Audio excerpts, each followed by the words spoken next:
Hi, I'm Jeanette, the North Dawn Coach. Welcome.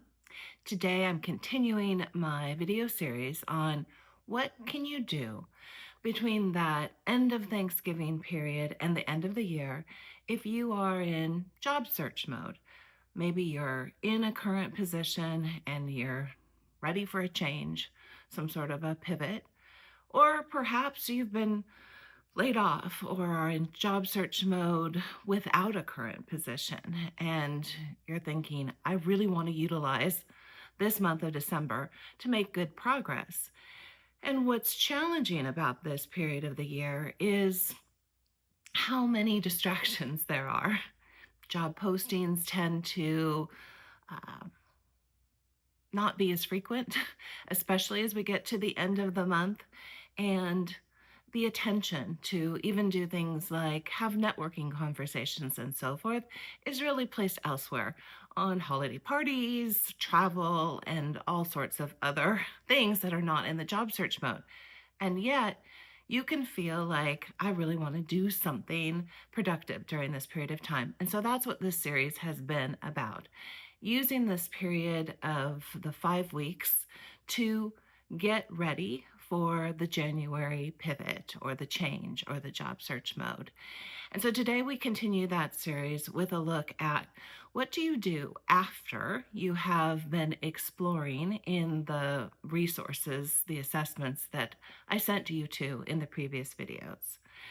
And if you haven't, if this is the first time you're catching this series, if you haven't caught up, I'll leave a link for you so that you can see the other videos that came before, so you can catch up to where we are today.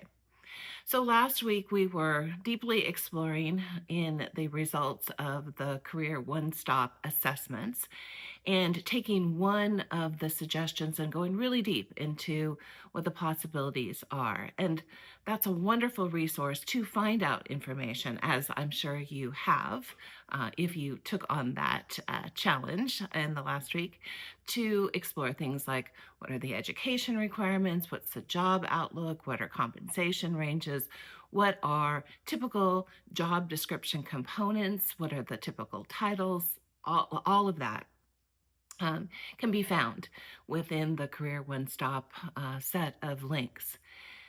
And last time I said just do one, but take a good deep look at that and then come back around. And if you like to, go ahead and pick up on the different suggestions that came up.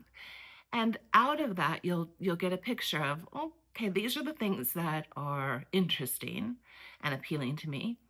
And here are the ones that would be really more dead-ended. Maybe they're dead-ended because education requirements suggest you to have to go back for a PhD, and that's not in the cards at this particular juncture. Or maybe it's a career that isn't growing.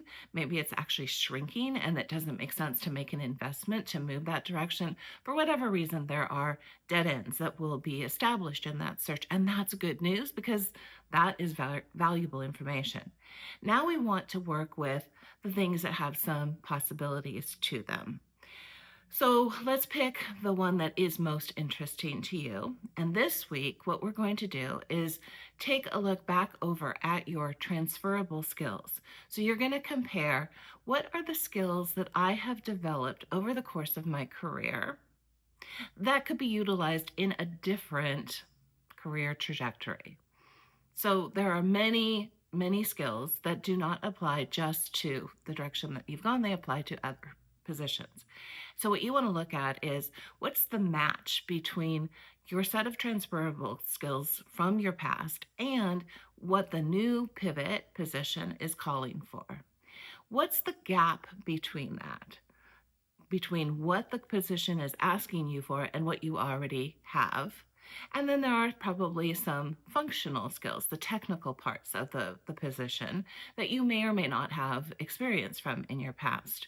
So this week, what we're doing is analyzing that gap. What are the missing parts of the puzzle, the pieces that you need to effectively move into this pivot? And how can you go about getting them? Maybe it might be a certificate course that you need to take. Maybe it could be looking at short-term assignments, maybe even in your current position, a place where you could get a little bit more of the experience that you need to be able to make the pivot. Maybe it might be needing to do that outside of the role. It could be a volunteer assignment that you take on for an organization, a charitable organization that would gladly take your help. Or it could be a little side gig project that you put together. The point is that you need to figure out the bridge between the current set of skills and the skills that are required for the new position and fill in the difference in the gaps.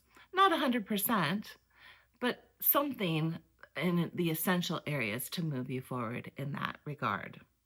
So for this week, the plan is take a look at the things that are most appealing to you and then do the analysis of your transferable skills to the skills that are required for the new jump. Look for the gap in between, identify all those gap pieces, and then think about how can I gain some of the starter experiences that are going to help make the case for why you would be a valuable candidate for the position that you're applying for that is in the pivot. All right, that's it for this week. That's the challenge should you decide to take it on. And then next week, we'll return to tie it all together with what comes next. Thank you so much for joining me today. I really value your time and attention. If you find yourself feeling stuck and would like another neutral source to come in to that stuckness, I would be happy to invite you to a free, no strings attached, 45-minute career strategy session. I'll put the link to scheduling in the description box as well. All right, have a good week ahead, and we'll talk again soon. Take care.